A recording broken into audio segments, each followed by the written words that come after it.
And the irony is now that we have access to vaccines, you have people who are hesitant about taking the vaccines, and others are just totally ignorant in their position about becoming vaccinated. Many of them are opposed to vaccinations when they already have a lot of vaccines in their bodies that would have protected them from a number of different diseases. In fact, many of them are alive today, primarily because of those vaccines that they received as a youth. This is Antigua Now, the active Nation. COVID cases, I'm told, they're down now to 22, which is very good. And, we want to get on the 20. On the 20 will be quite a positive signal.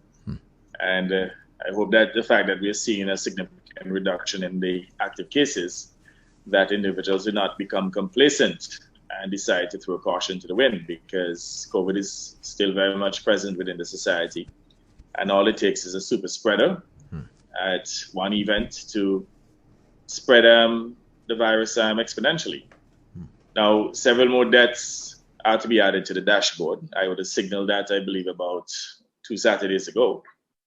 My understanding is that the audit has been completed, and as a consequence, this will take our COVID deaths closer to 40. I'm told that there are a number of them that are somewhat inconclusive in terms of the cause of death. And I'll give you a typical example.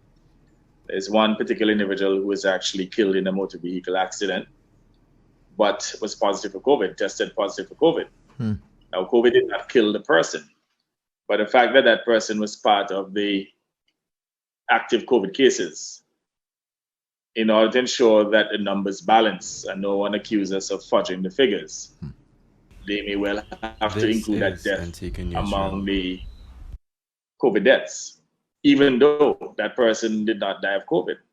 Similarly, there's another person who died of a heart attack and tested positive after death for COVID, but there's no conclusive evidence that is the COVID that killed that person.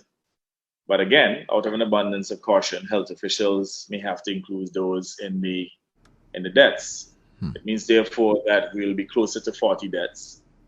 And it shows very clearly that COVID is debilitating and deadly. Even here in Antigua and Barbuda, in such a small population, to have 40 deaths out of 100,000 people, it's a lot. And if I'm not mistaken, This only is St. Lucia Antigua has more Nation. deaths per 100,000 than Antigua and Barbuda. I believe the total deaths in St. Lucia is about 76. But again, it shows that our people are very vulnerable, and it necessitates the population getting vaccinated in order to achieve herd immunity, because we're far more vulnerable than many other countries in the world.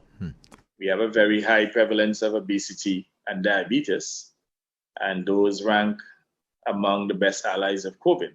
And as a consequence, if we're to get a third wave, which is not unlikely,